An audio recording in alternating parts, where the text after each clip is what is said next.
자, 198쪽 갑시다. 자, 198페이지부터 이제 임대주택 정책인데요. 실제 주택 정책은 여기서부터가 초점입니다.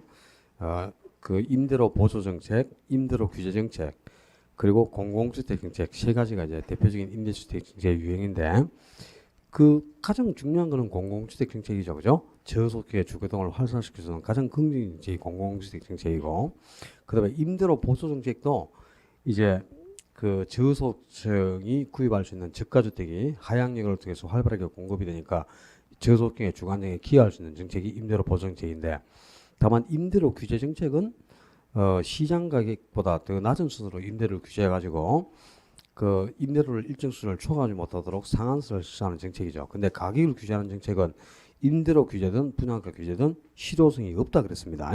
그 개념을 가지고 이제 문제를 파악해봐야 되겠죠. 14번 봅시다.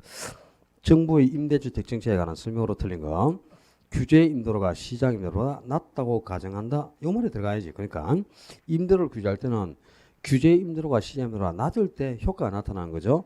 그러니까 시장 임대료가 지금 월 30만 원 형성됐는데 정부가 월 16만 원을 초과하지 마라. 이렇게 일정 수준을 초과하지 못하게 상한선을 설정하면은 임차인 입장에서는 큰 폭으로 수요가 증가해서 초과 수요가 발생하죠. 근데 임대 입장에서는 수입이 절반 정도로 감소해 버리니까 임대 사업을 안 합니다. 그래서 임대주택을 다른 용도로 전환해 버리니까 그지? 용도가 전환되는 숫자만큼 임대주택의 공급량이 갈수록 줄어들죠. 그 세방이 줄어드니까 이사갈 집이 없어요. 그래서 저소득층의 주거용이 오히려 저하되는 역효과가 나타나고, 또 수입이 감소한 임대인이 수선을 게을러하니까 임대주택의 질적 수준은 갈수록 떨어질 수밖에 없죠. 그죠?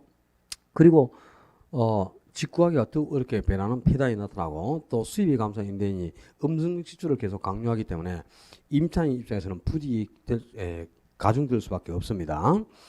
그리고 또 그 정부가 규제한 임대료로는 세방을 구입할 수가 없어. 세를 안 놓으니까. 그러니까 어떻게 해?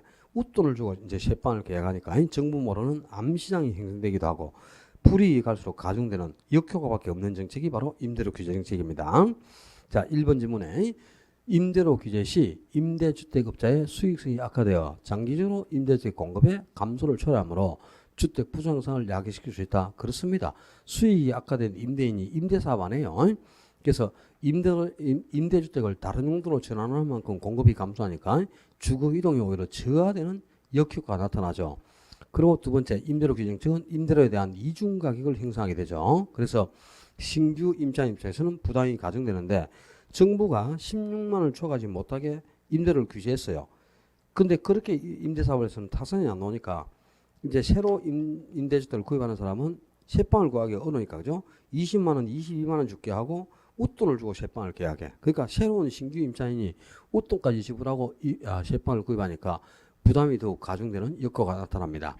또 3번에 임대주택의 질적 저하를 초래하게 되고, 또 공급자는 용도를 전환해서 다른 용도로 바꿔버리니까 당연히 주거이동이 저하되는 효과가 나타나고, 또 임대주택에 투자를 안 해요. 그죠? 투자 기피 현상도 갈수록 커져가고 뭐 줄줄이 부정 효과밖에 없습니다.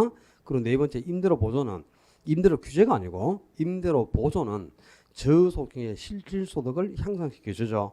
그러니까 이제 보조금 받은 금액만큼 실질소득이 증가하니까 보조금 받은 돈으로 임대주택을 구입하러 가겠죠.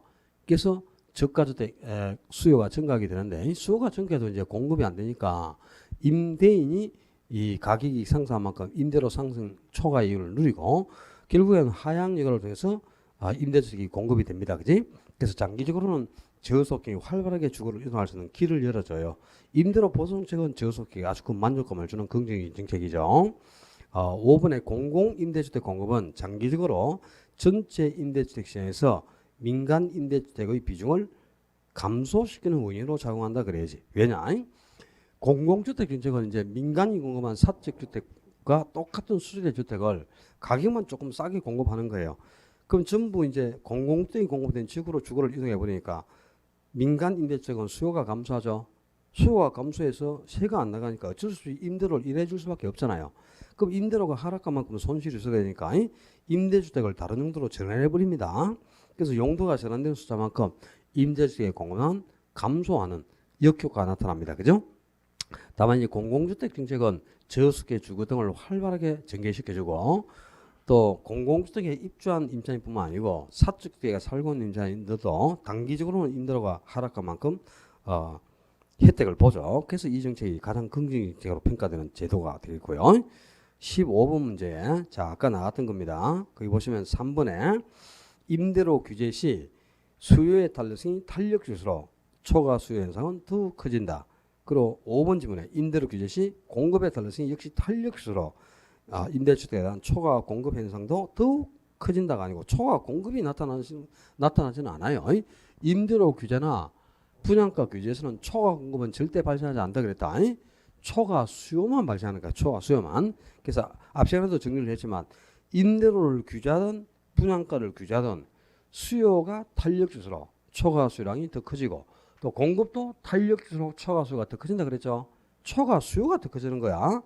초과 수요가 커진다는 말은 수요량이 크게 증가하는데 공급량 갈수록 감소한다는 뜻이잖아요. 그럼 공급량이 감소하는데 이렇게 초과 공급이 발생해. 초과 수요가 발생한다 그래야지, 그지? 그리고 단기보다는 장기에 초과 수요가 더 커진다 그랬습니다. 그래서 5번이 잘못되어 있고 16번 문제 역시 이제 거기도 2번 나오죠. 장기로 갈수록 임대주택에 대한 초과 수요 현상이 더욱 커진다. 자, 이거 꼭 기억해야 돼요. 임대료 규제나 분양가 규제에서는 단기보다는 장기에 초과 수요가 더 커진다. 그리고 수요가 탄력질수록 초과 수요가 더 커지고 공급도 탄력질수록 초과 수요가 더 커집니다. 그리고 1번 질문 임대료 규제 시 임차인의 수요 탄력성이 탄력화되어 다른 지역으로의 주거 이동이 제한된다. 주거 이동이 제한되면 수요가 비탄력적으로 변한다는 뜻이죠. 그러니까 1번이 바로 틀리는데 16번은 임대료를 규제하거나 분양가를 규제하면 수요를 비탄력적으로 변화시킵니다. 그래서 주거 이동이 제한되고 주택 구입하기가 더욱 어렵게 변하는 역효과가 나타나죠. 다만 이제 공공주택 정책을 시행하게 되면 그죠?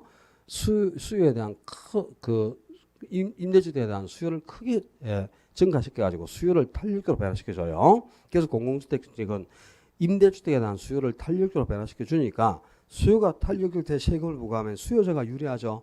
그럼 수요자가 세금을 적게 내기 위한 유리한 작용을 하지. 그래서 공공주택 정책은 임차인이 조세를 적게 부담하는 아주 유리한 작용을 하니까 주택정책 중에서는 가장 긍정적인 정책으로 평가되는 게 공공주택정책입니다. 뒤로 넘겨서 18번 봅니다. 임대료 보조 정책에 관한 설명으로 틀린 거. 임대료 보조란 정부 등 공공이 임대료의 일부나 전부를 지원하는 제도로 간접적인 시장 개입 수단. 자, 정부가 시장에 개입하는 법 중에 아까 간접적 개입이 보조금 지급, 부담금 부과, 조세제도, 또 세금 감면, 그리고 금융 지원이나 행정 지원 이런 것들이 대표적인 간접적 개입이죠. 임대료 보조는 간접적 개입입니다. 근데 구분할게. 공공주택 정책하고 임대료 규제나 분양가 규제는 전부 직접적 개입이에요. 공공주택은 정부가 직접 주택을 지어서 공급하는 거니까 공급자재가를 수행하는 거고 또 분양가 규제나 임대료 규제는 정부가 가격을 규제하는 방법으로 개입하는 거죠. 이 가격 규제도 직접적 개입입니다. 그래서 정부의 주택 정책 중에서 공공주택이나 임대료 보조, 분양가 규제 이런 것은 전부 직접 개입이지만 임대료 보조 정책만 보조금 지급을 통해서 정부가 개입하는 거예요. 이거는 간접적 개입이에요. 나머지는 직접적 개입이고 요거 구분하셔야 됩니다. 그 다음에 두 번째 임대주택의 소비자에게 임대료의 일부를 지원하는 경우에 단기적인 효과 및 혜택은 임대인에게 기속되는 반면 장기적인 효과 및 혜택은 임차인에게 기속된다. 자, 요 질문 어렵네요. 그러니까 임대료를 보조하게 되면은 단기에는 누가 혜택을 본다? 단기에는 임대인만 혜택을 봅니다. 임차인은 혜택이 없어요. 자, 임대료를 보조해서 저소득에게 실질소득이 증가했다. 보조금 지급받은 거면 실질소득이 증가죠. 그럼 이 보조금 지급 후에 나타나는 효과는 우리가 하향 여가에서 발생하는 효과하고 똑같은 겁니다. 자, 정부가 보조금을 지급하면 보조금 받는 돈으로 당연히 임대주택을 구입하러 가죠. 임대주택이나 저가주택 같은 말이야. 그럼 임대주택에 대한 수요가 증가하게 되겠지. 근데 주택은 수요가 증가한다 하더라도 단기적으로는 주택을 공급할 수가 없이 그럼 단기는 공급이 불변인 기간이 단기니까 지금 수요만 증가했고 공급이 이루어지지 않아요. 그럼 주택 부족성이 심화되면서 임대료가 상승할 수밖에 없겠죠. 그럼 임대료가 상승하면 이 임대료 상승 이익을 누가 가져갑니까? 임대인이 당연히 임대료가 상승한 만큼 초과인을 획득하죠. 그래서 임대인이 이제 초과인을 획득하고 요 임대료가 상승하게 되면은 여기에 기인해서 이제 새로운 공급자가 시장에 진입을 해야 돼. 그런데 요 임대주택은 저소득에 거주하는 수준 이하의 주택이니까 주거환경을 개선시킬 목적으로 정부가 정책적으로 신축을 금지시키고 있다 그랬지, 그지? 그러니까 고가주택은 신축을 통해서 공급이 이루어지지만 저가주택은 신축을 통한 공급이 아니고 하향 여가를 통해서만 공급이 이루어진다 그랬어요. 신축을 통해서는 공급이 이루어질 수가 없지. 주거환경 개선시킬 목적으로 정책적으로 신축을 금지시키고 있으니까. 그래서 신축이 계속 안 되고 공급이 안 되는데 수요만 증가했고 공급이 안 되면 임대료가 더 크게 상승할 것 아닙니까? 그지? 그럼 여기에 기인해서 어떤 현상이 나타나요? 고소득층이 자기가 쓰던 주택을 하향 여가를 통해서 물려준단 말이야. 임대를 통해서. 그럼 이제 장기적으로는 임대주택은 하향 여가를 받았으니까 공급량이 어떻게 됐죠? 증가하죠. 공급량이. 그지? 반드시 보증을 지급하면 장기적으로 저가주택의 공급량은 반드시 증가합니다. 하향 여가 받은 양만큼은 무조건 공급량이 증가하는 거예요. 그래서 공급량이 요 수요가 증가한 양만큼 증가하기 때문에 요 상승했던 임대료가 어떻게 되죠? 상승 정상태로 되돌아간단 말이야. 그래서 임대료는 원래 수준으로 복귀하면서 저가주택 시장이 안정을 찾죠. 그러니까 자 단기적으로는 봐라. 단기적으로는 임대인만 임대료가 상승한 초과인을 획득했죠. 그러니까 단기에는 임대인만 혜택을 본다 이 말이야. 임차인은 아무런 혜택이 없어요. 또 임대료를 보장하게 되면 단기적으로도 임차인이 혜택을 본다. 그러면 안 돼요. 임대인만 초과를 누리니까 임대인만 혜택을 보는 겁니다. 근데 장기적으로는 임대료가 원래 수준으로 복귀해가지고 값싸게 세를 얻을 수 있는 길이 열렸지. 그리고 임대주택 공급량이 풍부하게 늘어났으니까 주거등을 활성화시킬 수 있잖아요. 그죠? 그래서 장기적으로는 임차인이 혜택을 본다. 그 말이에요. 지금 요 지문은 요걸 뜻하는 겁니다. 단기에는 임대인만 혜택을 보고 장기적으로는 이제 임차인이 혜택을 본다. 그런 뜻이죠. 그죠? 2번 지문 이해됐어요? 모르겠나? 2번 지문 지금 설명했다. 그러면 임대료를 보조하게 되면 3번에 임대주택의 수요를 증가시키죠. 당연히 보조금 받는 돈으로 임대주택을 구입하니까 수요가 증가합니다. 그리고 4번에 임대주택의 공급도 증가하게 되지. 임대주택의 공급이 감소하는 경우는 어떤 경우? 임대료를 규제했을 때 임대료를 규제하면은 임대인의 수입이 감소해버리잖아요. 그러면 임대주택을 다른 정도로 전환하지 않습니까? 그러니까 공급이 감소하죠. 세방이 줄어들어서 주거등이 저하되지만 임대료를 보조하게 되면 하향 여가를 받은 양만큼 임대주택의 공급은 반드시 증가합니다. 임대주택의 공급이 증가하지 감소할 수가 없죠. 그래서 4번이 틀려 있고요. 그러면 임대료를 보조하는 방법은 여러 가지가 있죠. 임대료 보조는 공급자에게 보조금을 주는 공급자 보조가 있고 또 수요자에게 보조금을 주는 수요자 보조가 있어요.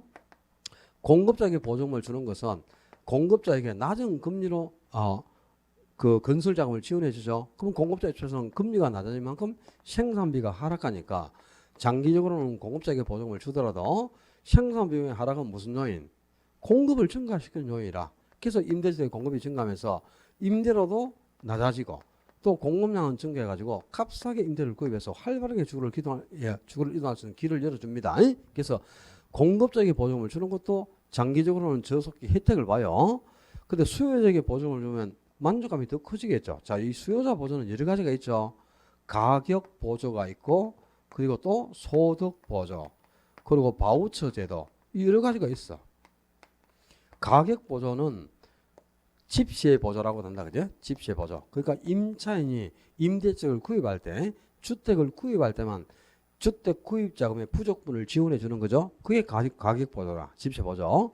그럼 요 돈은 이제 새방을 구입할 때만 새방 구입 자금의 부족분을 지원해 주는 거니까 그 돈은 다 새방 구입에만 사용되죠.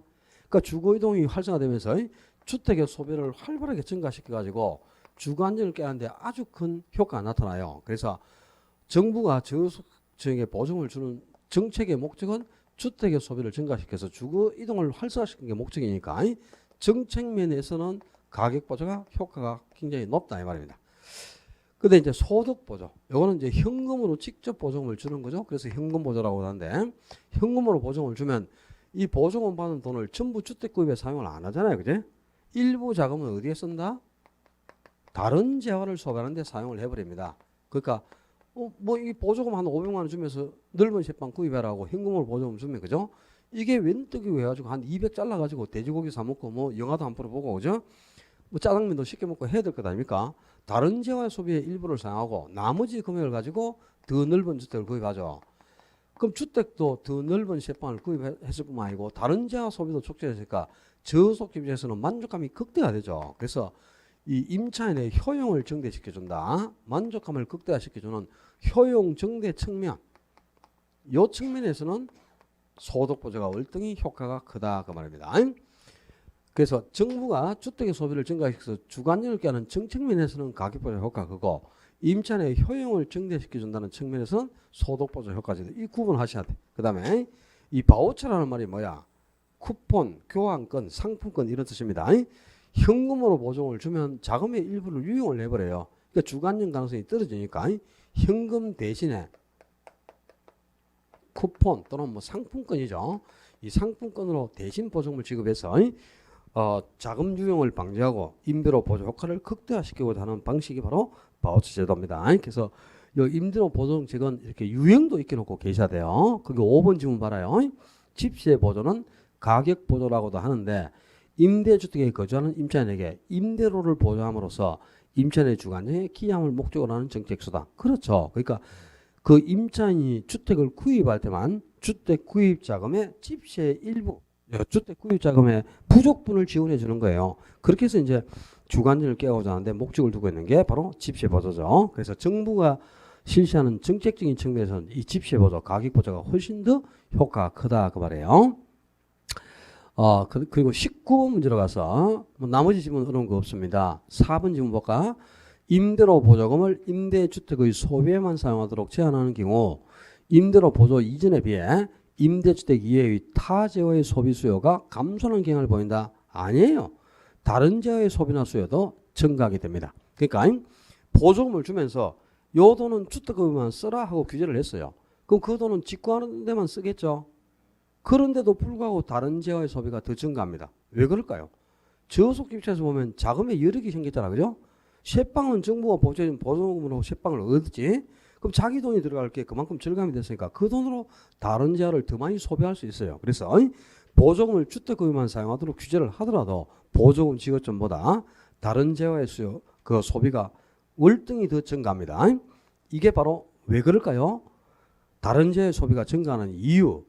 대체 효과와 소득 효과 때문이다 이 말입니다. 대체 효과와 소득 효과 그 두 가지 때문에 보조금을 주택구입만 쓰도록 규제를 해도 다른 재의 수요가 증가한다. 기억하셔야 돼요. 그 다음에 20번 문제 수요자 보조 정책의 효과를 설명한 것으로 옳지 않은 것. 가격 보조는 임대주택의 소비 증가하는 측면에서 소득 보조보다는 우월하고 또 이번에 소득 보조는 임차인의 효용 증가 측면에서 가격 보조보다 우월하죠. 그러니까 임대주택의 소비를 증가시켜서 주거 안정을 깨하는 정책적인 측면에서는 가격 보조가 우수하고 그리고 임차인의 효용을 증가시킨다는 측면에서는 소득 보조가 우수하다 이 말입니다. 그다음에 세 번째 주거 안정 측면에서 집세 보조보다 소득 보조가 우월하다. 아니죠. 그러니까 주택의 소비를 증가시켜서 주거등을 활성화시키고 주거 안정을 깨할 수 있는 것은 집세 보조죠. 이 집세 보조는 자금의 전부가 주택 구입에 쓰이는 거야. 그러니까 집 구하는 데 외에는 쓸 수가 없어요. 왜? 집을 구할 때 구입 자금의 부족분만을 지원해 주는 거니까 이 돈은 집세로만 사용이 되지 다른 용도로는 쓸 수가 없어요. 근데 소득 보조를 내면 자금의 일부를 다른 용도로 유용을 해버리니까 그죠? 주거 안정 가능성이 떨어지게 되죠. 그래서 주거 안정 측면에서는 집세 보조가 월등히 우수한 거죠. 그리고 네 번째 주택 바우처 제도는 임대료 보조를 교환권, 쿠폰으로 지급하는 제도로 현물 보조, 바로 물건으로 현금 대신에 물건으로 보조금을 주는 방식이 바우처 제도고 지금 현재 그 일부 지방자치단체에서 시범 사업으로 시행하고 있습니다. 지금 우리나라에서 시행 중에 있습니다요. 그리고 임대료 안정 측면에서는 소비자 보조보다 생산자 보조가 우월하다. 그러니까 이제 소비자에게 보조금을 주는 것보다는 그 공급자에게 보조금을 주는 것이 임대료가 안정된다는 측면에서는 훨씬 우수한 겁니다. 그러니까 공급자에게 보조금을 주면은 공급자가 임대적으로 활발하게 공급하죠. 왜? 생산 비용이 하락하는 효과가 생기니까 값싸게 주택을 공급해 주는 거예요. 그래서 임대료를 안정시켜 준다는 측면에서는 공급자에게 보조금을 주는 것이 임대주택 가격을 안정시키는 긍정적 효과가 나타나는 거죠. 그래서 이 공급자 보조도 저소득에 아주 큰 혜택을 줍니다. 가격을 안정시켜주고 또 활발하게 주거 이동을 할 수 있는 길을 열어주는 거예요. 그래서 임대료 보정책은 둘 다 실효성이 높은 아주 좋은 정책이죠. 21번으로 갔어요. 임대주택 정책에 관한 설명으로 틀린 거. 정부가 임대료 상승을 균형 가격 이하로 규제하면 단기적으로 임대주택의 공량이 늘어나지 않기 때문에 임대료 규제의 효과가 충분히 발휘되지 못한다. 자, 요거는 이제 좀 고쳐야 되겠는데. 자, 임대료 규제는 이제 시장 임대료보다 더 낮은 수수로 임대료를 책정해서 저소득의 주거 이동을 활성화시키는데 목적이 있는 거죠. 임대료 규제의 효과라는 게 뭡니까? 그 지문에서 임대료 규제의 효과가 발휘된다, 발휘되지 못한다 그랬는데 임대료를 규제할 때 나타나는 효과란 주거 이동이 활성화되느냐 안 되느냐 그게 주거 이동이 활성화되면 효과가 나타난 거고 주거 이동이 활성화되지 못하면 효과가 없는 거죠. 자, 구분하셔야 돼요. 단기에는 임대료를 규제하죠. 그러면 단기적으로는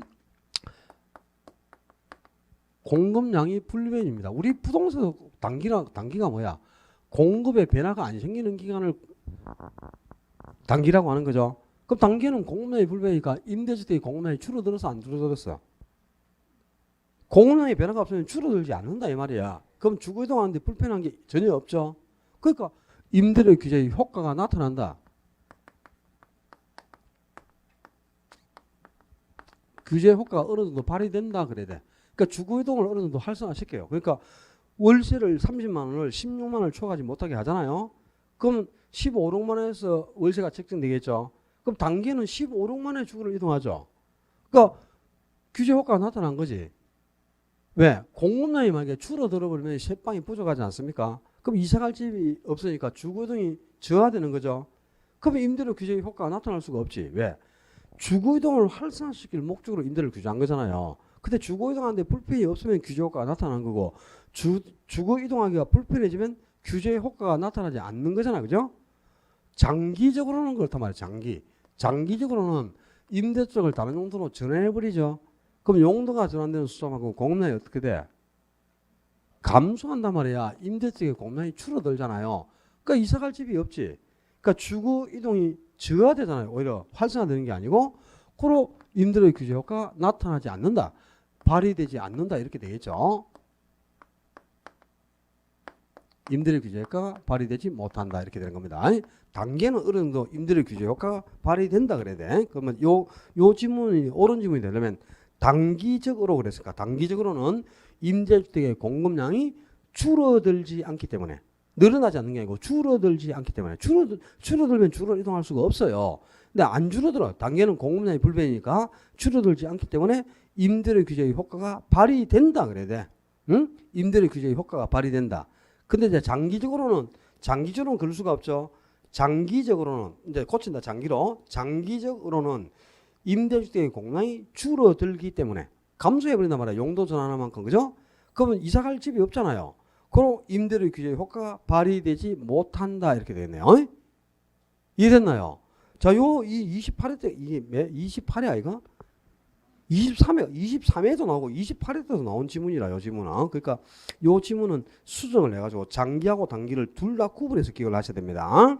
그 다음에 거기 나머지 지문은 뒤에 중복적으로 다 나와요. 4번 한 바와 정부가 임차인에게 임대료를 직접 보조해주면 단기적으로는 시장 임대료가 상승합니다. 왜 상승합니까? 단기에는 가격이 왜 상승해? 수요가 증가하니까. 보조금을 지급했잖아요. 그럼 수요가 증가하잖아요. 수요가 증가하는데도 공급이 안 돼. 그러니까 단기에는 가격이 임대료가 상승하지 않습니까? 근데 장기에는 임대료가 하락을 합니다. 왜 임대료가 하락합니까? 장기에는 시장 임대료를 장기적으로 낮추게 된다 그랬지. 왜 임대료가 하락을 해? 공급이 증가하기 때문이죠. 장기에는 하향률을 써서 공급이 증가하잖아요. 그 임대료가 원래 수준으로 하락하지 않습니까? 그지? 단기에는 수요가 증가하기 때문에 수요가 증가할 때는 가격 상승하는 거잖아요. 근데 공급이 증가할 때는 가격이 하락하지 않습니까? 임대료가. 그죠? 그래서 장기에는 공급이 증가해서 가격이 하락하고 단기에는 수요가 증가하기 때문에 임대료가 상승하는 겁니다. 그 지문 이해하셔야 돼. 그다음에 22번에 임대주택 제도 및 정책에 관한 설명으로 틀린 거.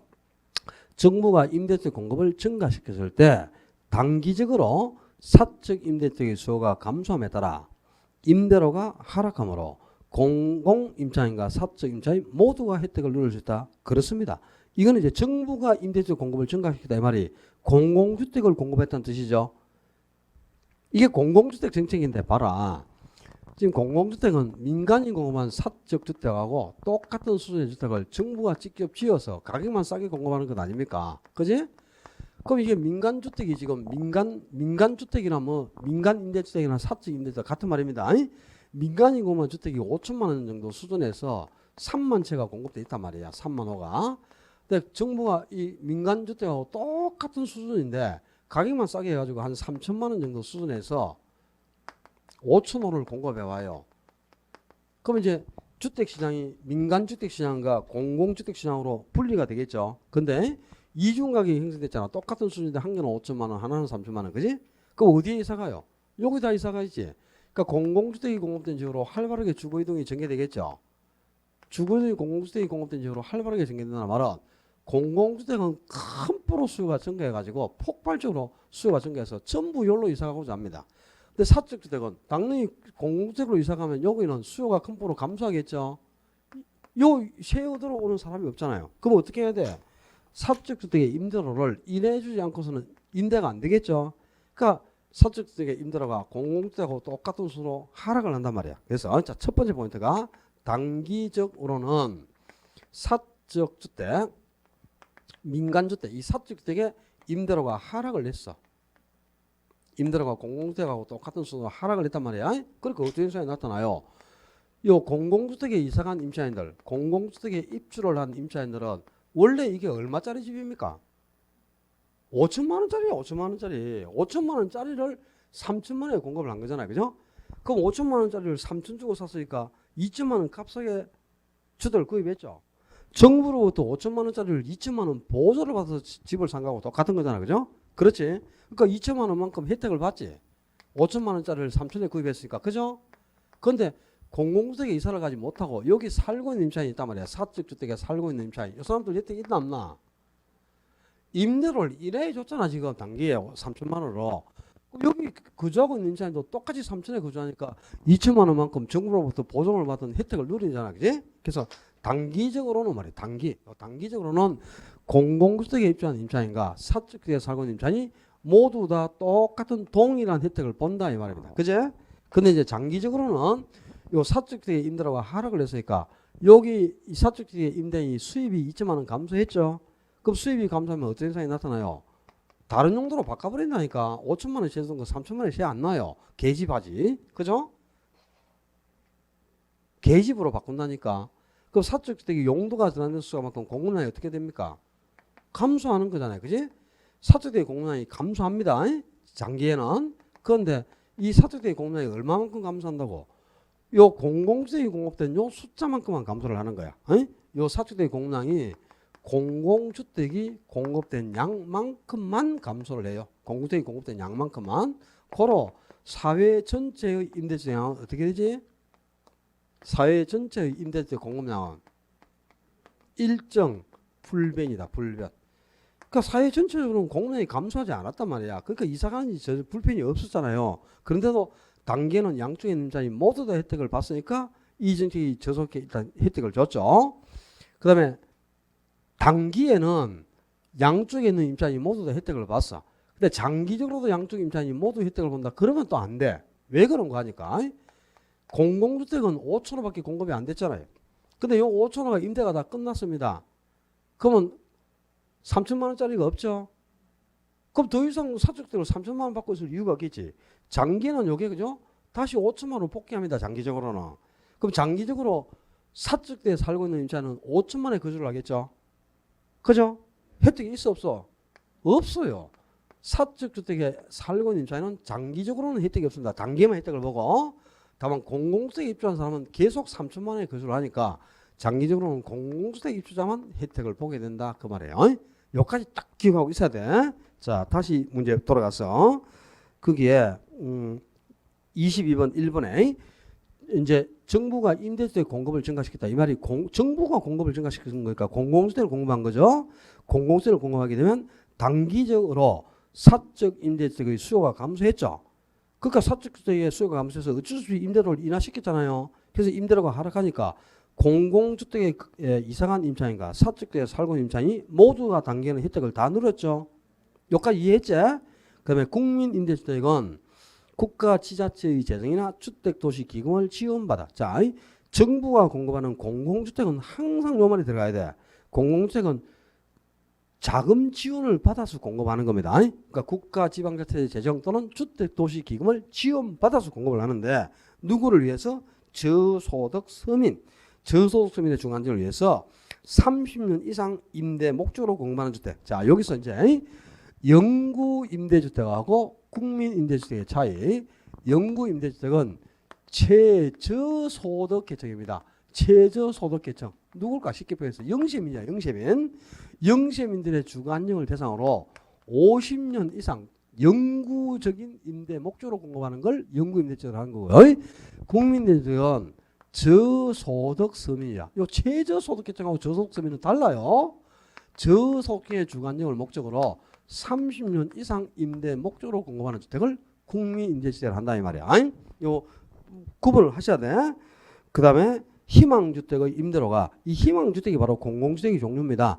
그러니까 정부가 공급하는 공공주택 중에 이제 희망주택도 있죠. 그런데 임대료가 시장 임대료가 낮다. 그러면 그 차이만큼은 값싸게 세를 얻었죠. 주거비를 보조받았죠. 그 장기 전세주택은 국가 지자체의 재정이나 주택도시기금의 자금을 지원받아 전세계약 방식으로 공급하는 공공임대주택을 말한다.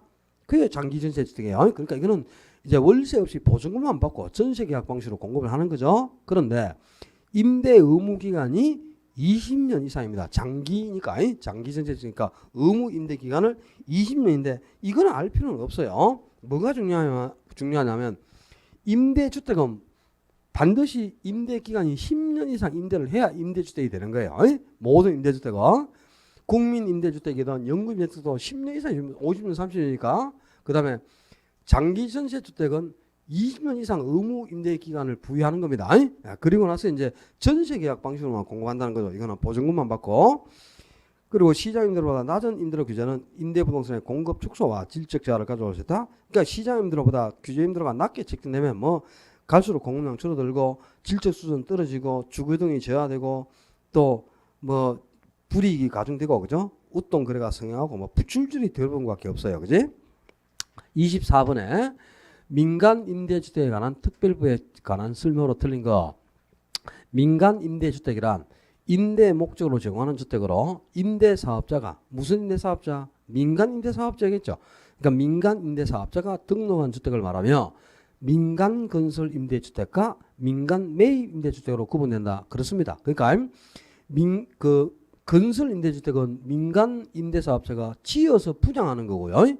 그다음에 민간 매입 임대주택은 민간이 그 공급되어 있는 주택을 매입을 해가지고 이미 공급된 주택을 민간이 매입하는 거야. 매입을 해서 저소득에 임대를 주어서 공급하는 겁니다. 분양을 자기가 지어서 분양하는 게 건설 임대주택이고 기존 주택을 매입해서 임대를 하는 게 민간 매입 임대주택이죠.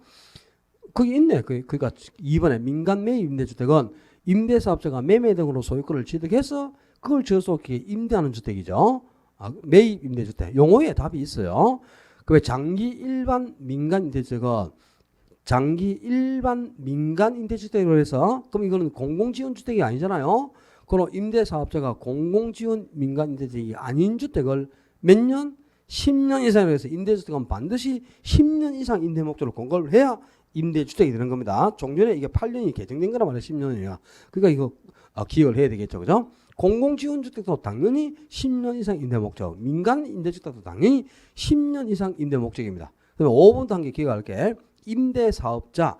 여러분들이 이제 임대사업을 하기 위해서는 임대사업자 등록을 하죠. 그래야 세금을 절감받을 수 있어요. 임대사업자는 공공주택특별법에 따른 공공주택사업자가 아닌 자로서, 그러니까 이거는 이제 임대사업자가 민간 임대사업자를 뜻한단 말이야. 우리 일반인들 정부가 공급하는 게 아니잖아요. 공공주택사업자가 아닌 자로서 1로 이상 주택을 취득해서 임대 목적으로 사업자 등록을 한 자입니다. 이게 10호나 100호가 아니고 집 한 채 이상을 그죠? 내가 임대사업 하겠습니다 하고 사업자 등록을 하죠. 그럼 임대사업자가 되는 거야. 자, 한 채라 한 채. 그러니까 봐봐.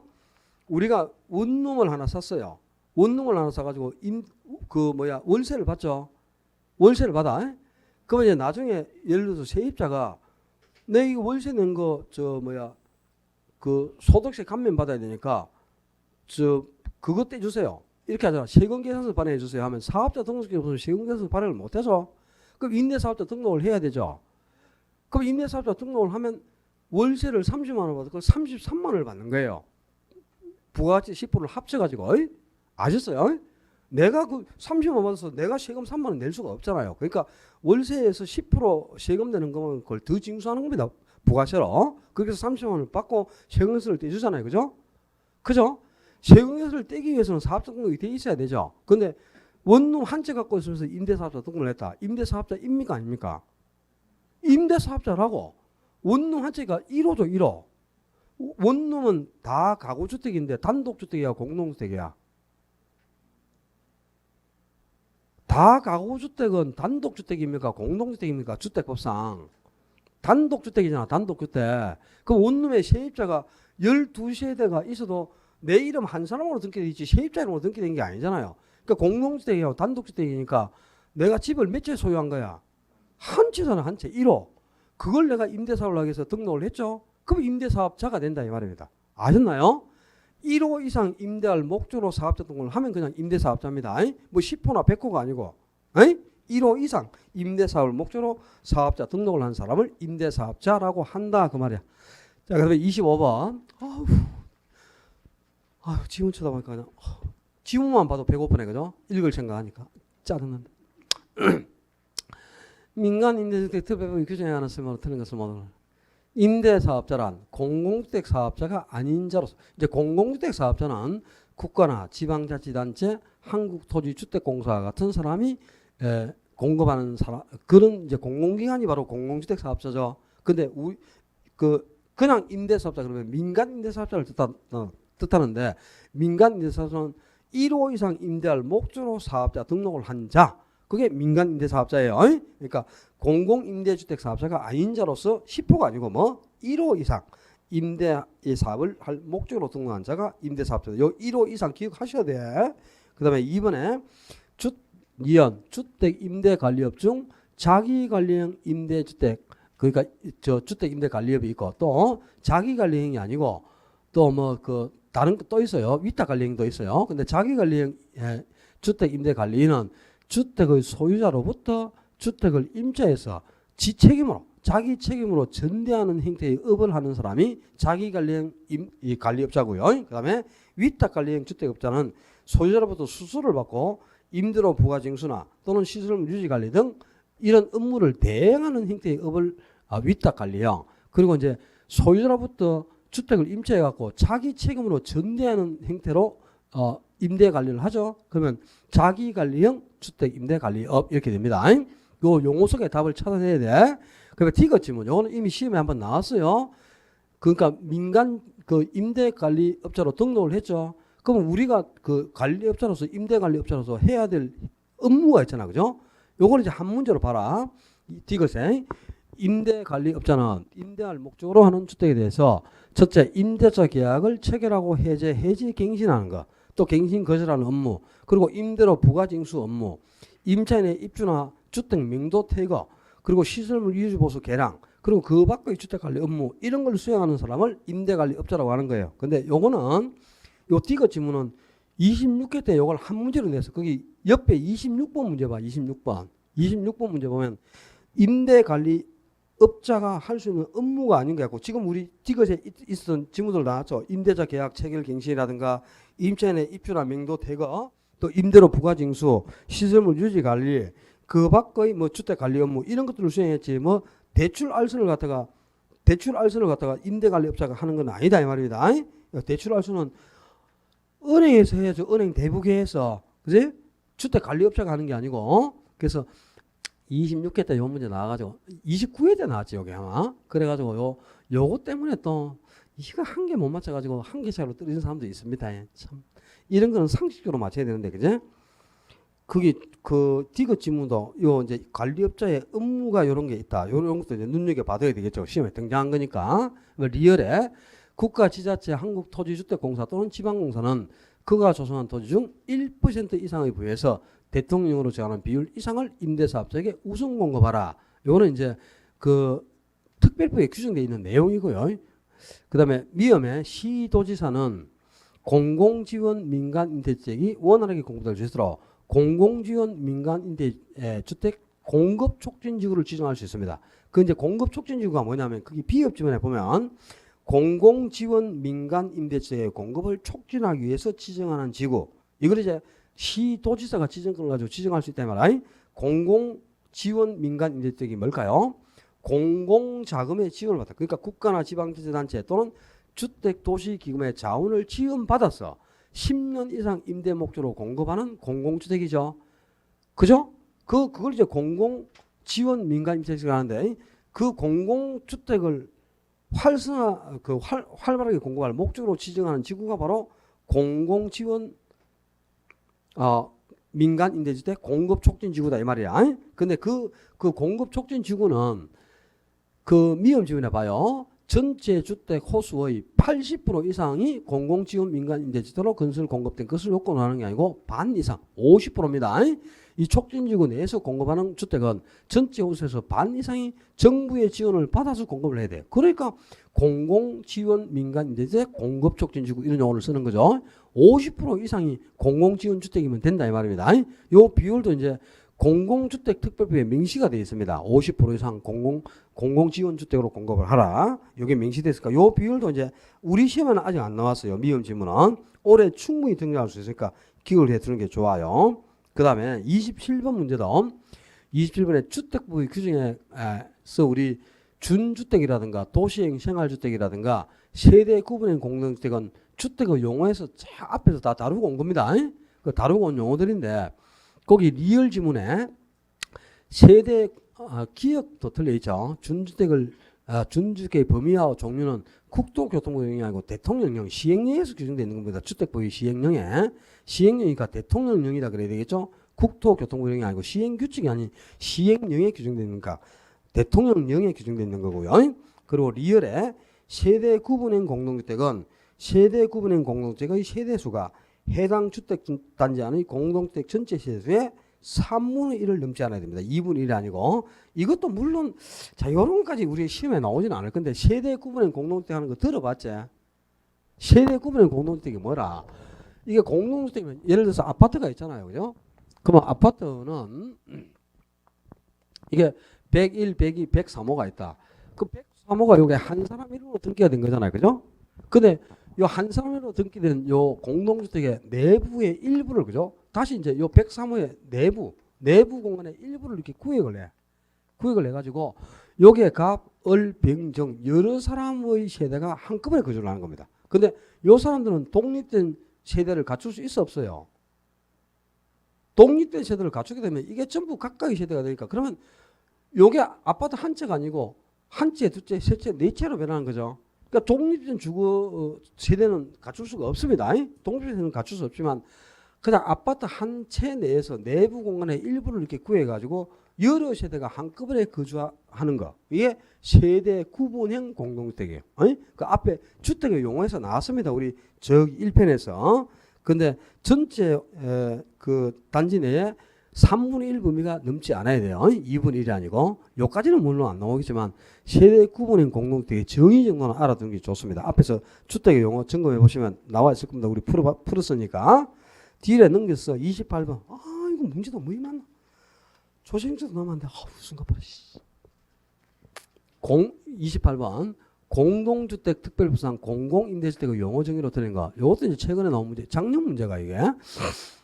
국민임대주택은 국가나 지자체의 재정이나 주택도시기금의 자금을 지원받아. 그러니까 항상 정부가 공급하는 공공주택은요. 전부 요 말이 들어가야 돼. 국가, 지방자치단체의 재정이나 주택도시기금을 지원받아. 요 말이 들어가야 됩니다. 그래 공공주택이라는 용어를 쓰는 거예요. 근데 거기 1번 지문에 있는 것처럼 대학생이나 사회초년병, 신혼부부 이런 젊은 층의 주거 안정을 목적으로 공급하는 것은 뭐?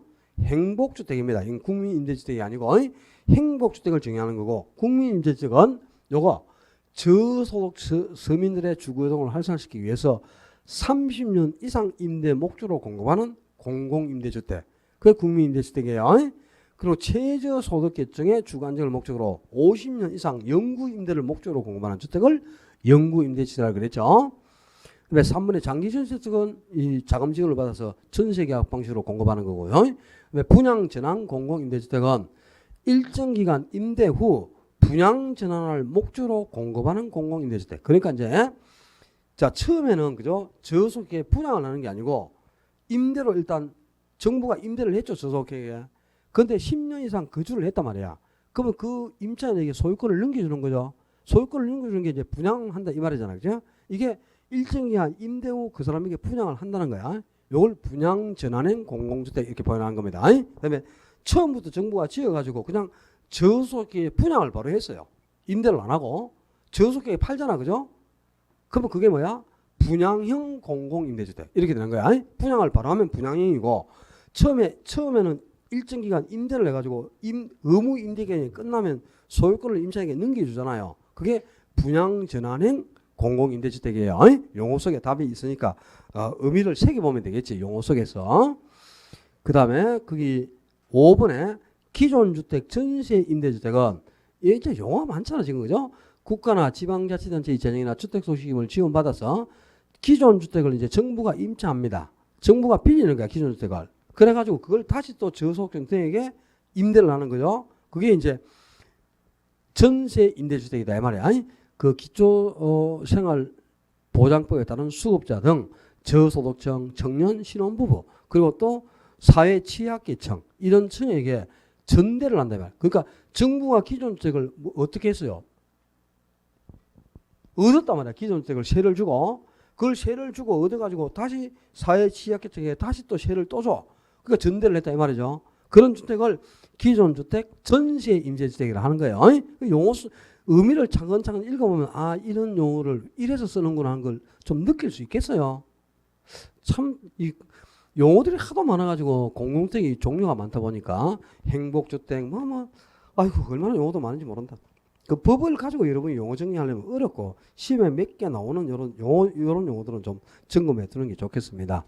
그 다음에 29번에 공공임대주택 공급과 관련된 설명으로 옳지 않은 거 사적 임대주택 시장의 임대료보다 낮은 수준으로 공급되므로 이중가격이 형성된다. 그렇죠.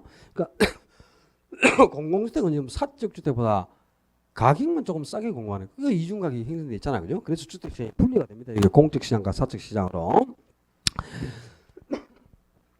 그리고 공공임대주택 시장이 공급되는 경우 사적 임대주택 임차인의 수요 탄력성이 비탄력화되어가 아니고 탄력적으로 변하죠. 그래서 주거이동이 제한되는 게 아니고 주거이동이 오히려 활성화되는 결과를 초래하죠. 그러니까 임대료 규제 정책이나 분양가 규제 정책처럼 실효성이 없는 저소득의 주거안정에 기여하지 못하는 것은 수요를 비탄력적으로 변화시켜 주니까 주거이동을 오히려 저하시킵니다. 근데 공공주택 정책은 주택 중에서 가장 긍정적인 정책이죠. 공공주택을 공급하게 되면 활발하게 이 공공주택이 공급되는 식으로 그 폭발적으로 수요가 증가하잖아요. 그럼 임대료는 지금 5천만 원이 3천만 원이니까 한 40%밖에 하락을 안 했단 말이야 가격은. 근데 공공주택에 대한 수요량은 80% 100%씩 막 증가해가지고 탄력성이 일보다 훨씬 큰 값이 나오니까 수요를 이렇게 탄력적으로 변화시켜줘요. 그래서 수요를 탄력적으로 변화시켜 주니까 조세를 부과했을 때 수요자가 유리해서 수요자가 세금을 적게 내는 유리한 작용을 합니다. 그래서 이 정책이 가장 긍정적인 정책으로 평가되는 겁니다. 그래서 2번이 틀려 있고요. 그리고 3번에 공공주택을 공급하게 되면 장기적으로 사적 임대주택의 공급이 감소함에 따라 임대료가 원래 수준으로 회복되므로 민간 임차인은 혜택을 누리지 못한다. 이게 이 말이라. 자, 단기적으로는 사적주택 임대료가 하락을 했죠. 그러니까 단기에는 공공주택에 입주하는 임차인뿐만 아니고 사적주택에 살고 있는 임차인도 모두 똑같은 혜택을 받잖아요. 그런데 공공주택이 이제 임대가 다 끝났어. 그럼 3천만 원짜리가 없으면 장기적으로는 사적주택 임대료가 원래 수준으로 5천만 원으로 복귀한다 이 말입니다. 그지? 그럼 여기에 거주하는 임차인은 5천만 원에 살아야 되니까 혜택이 없다 이 말이야. 사적주택에 살고 있는 임차인은 장기에는 혜택을 보지 못한다 그 말입니다. 그 다음에 4번에 단기적으로 공공임차인은 물론이고 임대주택의 소비자도 혜택을 준다. 요거는 이제 단기에는 단기적으로는 그죠? 공공주택 임차인과 사적주택 임차인 모두 다 혜택을 다 받죠. 요 지분은 이제 단기에는 둘 다 혜택을 본다는 거고요. 5번에 공공주택 공급이 증가한다고 해서 사회 전체의 임대주택 양이 증가하는 것은 아니다. 이것도 지금 또 더럽네. 이 말이라. 그러니까 공공주택이 지금 공급이 됐죠. 지금 5천호만큼. 5천호가 공급됐으면 사회 전체에서 3만 원에서 5천호가 늘었으니까 3만 5천 채로 늘어야 될 것 아닙니까? 근데 안 늘고 3만 채 그대로라니까. 왜? 요 사적 주택에서 공급량이 감소를 했잖아. 그죠? 사주택에서 공공주택이 공급된 숫자만큼 공급량이 감소해 버리니까 사회 전체적으로는 임대주택 공급량이 일정 불변이었죠. 3만 원 그대로입니다. 그러니까 늘어나는 게 아니다 이 말이야. 공공주택을 공급했지만 요 양만큼 늘어나는 게 아니에요. 요 양만큼 사주택의 공급량이 감소를 해버리니까 용도 전환을 통해서 전체적으로는 공급량이 불변이라 일정 불변. 그러니까 전체적으로 공급량이 늘어나는 것은 아니죠. 그죠? 그 5번 지문 알겠나요? 30번부터 뭐 쭉 풀어봐. 자, 한 문제만 더 풀어보자. 이거 안 되겠다. 34번 갑시다. 34번. 주택시장에 대한 정부정책의 효과에 관한 설명으로 옳은 것. 주택의 공급 곡선이 완전 비탄력적일 경우 주택에 부과되는 재산세는 전부 수요적이 기착된다. 아니죠. 공급이 완전 비탄력이면 공급자가 전주로 불리하죠. 그럼 이 세금은 공급자가 전부를 다 부담해야 되겠죠. 그럼 수요자가 아니고 공급자에게 전부 기착되는 거죠. 그죠? 그리고 두 번째, 정부가 규제하는 임대료의 상한이 시장 규정 임대료보다 높다면 임대료 규제는 시장에서 임대주택 공급량에 영향을 미치지 않는다. 그렇다 이 말입니다. 자, 아까 임대료를 규제하든 분양가를 규제하든 시장가격 이하로 규제를 해야 부정적 효과들이 나타났죠. 근데 시장가 이상으로 규제를 할 때는 아무런 변화가 없다 그랬어요. 주택시장은 아무 영향이 나타나지 않습니다. 그리고 2번이 옳은 지문이 되겠죠. 그 다음에 세 번째, 일반적으로 임대료 규제는 기존 임차인들의 이동을 활발하게 하는 게 아니고 저하시키죠. 임대료를 규제해버리면 임대인이 임대주택을 다른 용도로 전환해버려요. 그럼 용도가 전환된 수만큼 공급량이 감소하니까 주거이동을 못하게 하는 역효과가 나타나는 거죠. 그리고 네 번째, 저소득의 임대료를 보조할 경우 주택 소비량은 증가하지만 다른 재화의 소비량은 항상 감소한다. 다른 재화의 소비량도 증가한다니까. 소득 효과와 대체 효과 때문에. 그죠? 저소득이 보조금 받는 돈으로는 주택을 구입했죠. 그래서 주택 소비량이 증가하지만 자금 여력이 생겼으니까요. 소득 효과에 따라. 그래서 다른 재화의 소비도 일반적으로는 증가합니다. 그리고 다섯 번째, 임대주택의 공급자에게 보조금을 지급하는 방식은 임차인에게 보조금을 지급하는 방식보다 임차인의 주거지 선택의 자유를 보장하는 장점이 있는 게 아니고 임차인의 주거지를 자유롭게 선택하려면 누구에게 줘야 돼? 임차인에게 직접 보조금을 줘야 돼. 그래 그 돈 갖고 대곡동 가서 새빵 얻어도 되고 월성동에서 얻어도 되고 상인동에서 얻을 수 있잖아요. 그죠? 근데 공급자에게 보조금을 주면 공급자가 상인동에 공급을 하면 혜택을 보기 위해서는 상인동으로 주거지를 제한해서 선택할 수밖에 없는 거예요. 그래서 주거지가 자유롭게 선택되는 장점은 임차인에게 직접 보조금을 주는 거죠. 자, 주택정책인데 이게 여러 문제가 나오는 것도 아닙니다. 작년에는 물론 두 문제가 나왔습니다. 주택정책에서. 근데 올해도 한 개 아니면 두 문제인데 참 문제 한 개 맞추는 게 힘들죠. 머리 지내리지 않습니까? 한 문제 맞추기 위해서 얼마나 자, 진입 빠져서 안 되겠고요. 4분 38초만 쉬고 조세정책부터는 4분 30초만 쉬었다 갑시다.